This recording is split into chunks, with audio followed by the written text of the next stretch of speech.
नमस्कार, मैं हूं विकास सुखीजा और आप देख रहे हैं अब तक टाइम। दोस्तों, देश में चल रहे हैं आम चुनाव और करनाल में चल रहा है सीएम की कुर्सी को लेकर उपचुनाव।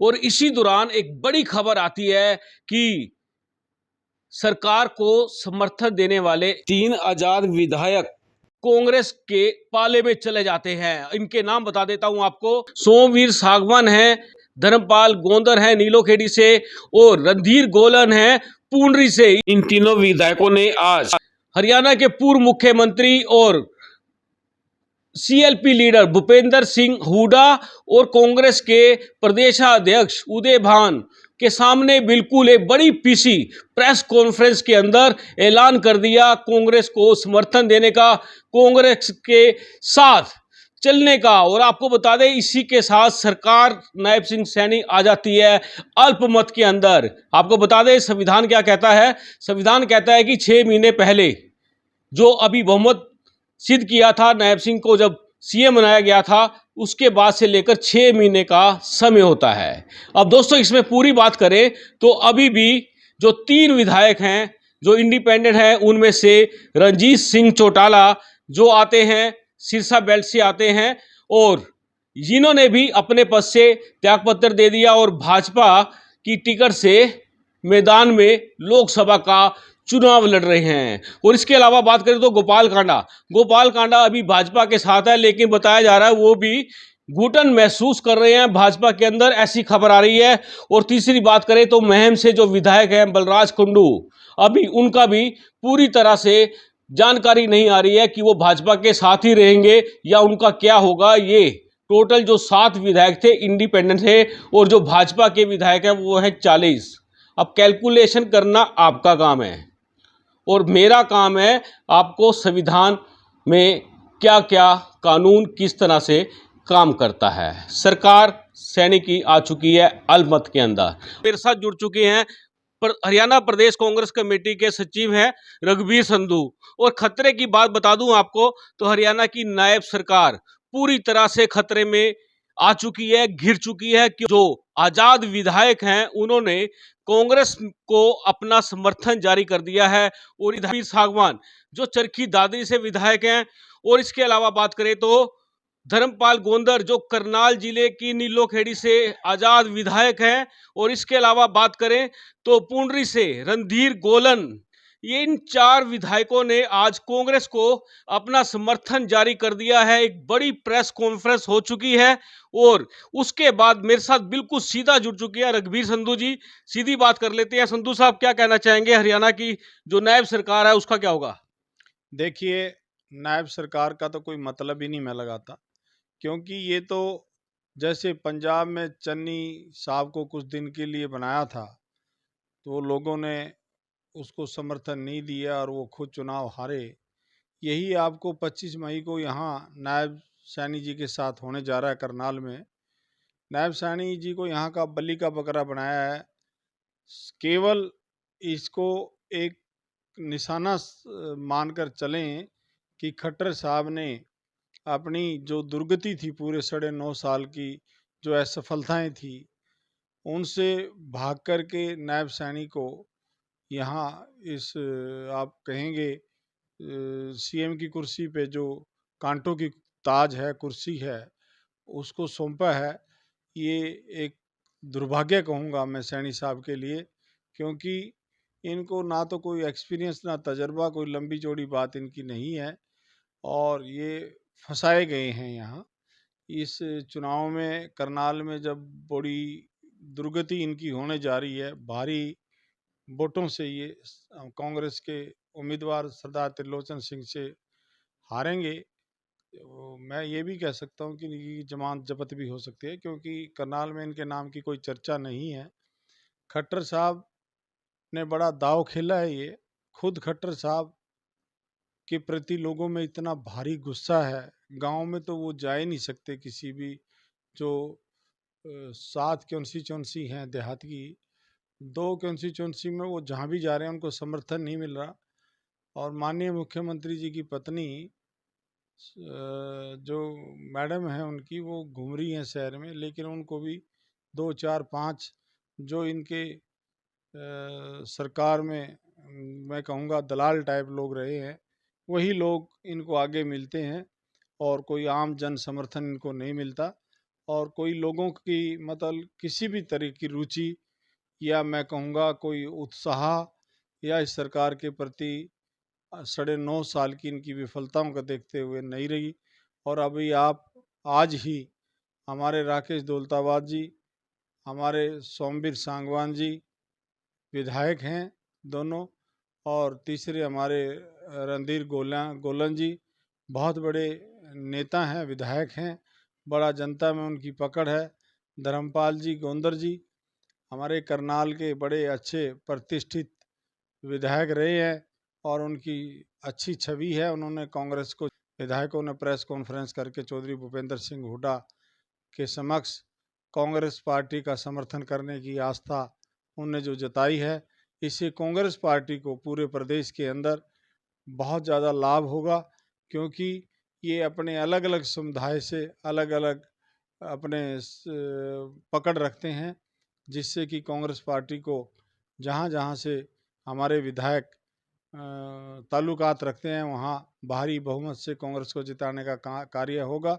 और प्रदेश के अंदर ये संदेश आप देख सकते हैं, जजपा पार्टी के हजारों वर्कर दीपेंद्र जी की, जो हमारे रोहतक से चुनाव लड़ रहे हैं, एमपी साहब हैं राज्यसभा के दीपेंद्र हुड्डा जी, उनके समक्ष हजारों जजपा के कार्यकर्ताओं ने, नेताओं ने, चौधरी भूपेंद्र सिंह हुड्डा के समक्ष जजपा के अध्यक्ष ने और बहुत सारे नेता जो आए हैं, वहाँ तो कोई किसी कार्यकर्ता नेता का कोई वर्चस्व ही नहीं रहा, क्योंकि 9.5 साल के कार्यकाल में दुष्यंत जी ने अकेले ही दादा गौतम के कहने की बात है कि क्या बोलते हैं, खोपर कल्ला ही जीत गया।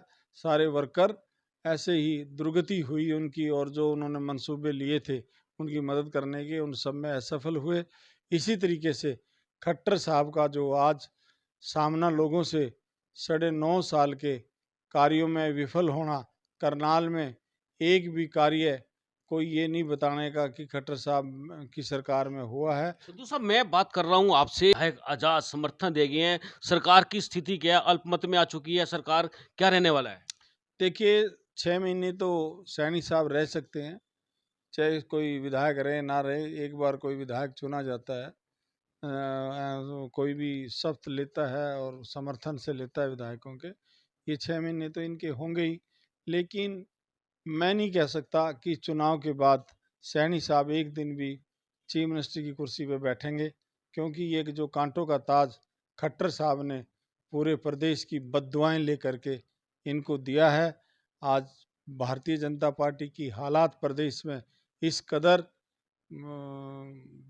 खराब हुई है कि इनका खुद का कार्यकर्ता भी मायूस बैठा, अपने घर से निकल नहीं रहा। और जो भी साथी हमारे परेशानी से गुजरे हैं, वो बड़ी उत्साहितता से कांग्रेस के लोग चुनाव में कार्य कर रहे हैं। यहाँ से भाई बुद्धि राजा जी लाखों वोटों से जीतेंगे, और करनाल से सरदार त्रिलोचन सिंह जी की जीत हजारों की संख्या में वहाँ भी होगी, क्योंकि त्रिलोचन सिंह ने 5 साल पूरे एक दिन भी घर नहीं बैठे, वो सड़कों पर रहे, सरकार के खिलाफ जो जनता के खिलाफ जो कार्य करती थी उनकी आवाज़ें उठाते रहे। कई बार जो सरकार के ऑफिसरों ने पर्चे दर्ज किए, सरकार में सरेआम भ्रष्टाचार था, रिश्वतखोरी थी, गुंडागर्दी थी, बलात्कार के केस बहुत आते थे और दिन दहाड़े डकैती पड़ती थी। और खुद इनके ही बीजेपी के एक नेता वयोवृद्ध, मैं उनका बड़ा सम्मान करता हूँ, उन पे भी हमला हुआ। तो ये अपने लोगों की रक्षा नहीं कर पाए, तो दूसरी पूरे प्रदेश की जनता की रक्षा का तो सवाल ही नहीं उठता। संधू साहब, इसमें बात कर रहे हैं कि अल्पमत में सरकार आ जाएगी, कोर्ट ऑफ कंडक्ट लगा हुआ है, अदर आचार संहिता लगी हुई है, क्या राज्यपाल बुला सकते हैं तुरंत प्रभाव से बहुमत सिद्ध करने के लिए? देखिए, चुनाव के बीच में तो कोर्ट ऑफ कंडक्ट लग रही है, इस तरह की कोई प्रक्रिया नहीं होगी। लेकिन चुनाव के बाद मुझे नहीं लगता इनके पास कोई विधायक ठहरेगा। जो भी विधायक होंगे, सबको ये पता लग चुका है, प्रदेश के लोगों ने सबको बता दिया कि ये निकम्मी सरकार जो जिसका 9.5 साल इन्होंने कार्य प्रदेश के लोगों के खिलाफ किए, चाहे किसानों की बात ले लीजिए, चाहे आप मंडी के व्यापारियों की बात ले लीजिए, चाहे दुकानदारों की बात ले लीजिए, चाहे हमारे जो गरीब समाज के लोग हैं जिनको रोज़गार देने की बात थी उनकी बात करिए, चाहे प्रदेश के अंदर 2 करोड़ लोगों को नौकरी देने का वादा था, आज इनको कौशल के तहत 15-15, 16-16 हज़ार की नौकरियां देकर उनका शोषण किया गया। हर वर्ग परेशान है इससे, इस सरकार से। इन्होंने भाईचारा खराब करने की बहुत कोशिश की, पूरे प्रदेश के लोगों को जातिवाद में बदलने का कार्य किया। आज सबको पता लग चुका है कि ये खाली अपने वोट हासिल करने की जो इनकी राजनीति रही है वो भाईचारे को खराब करने की रही है, किसी के विकास की बात की नहीं रही।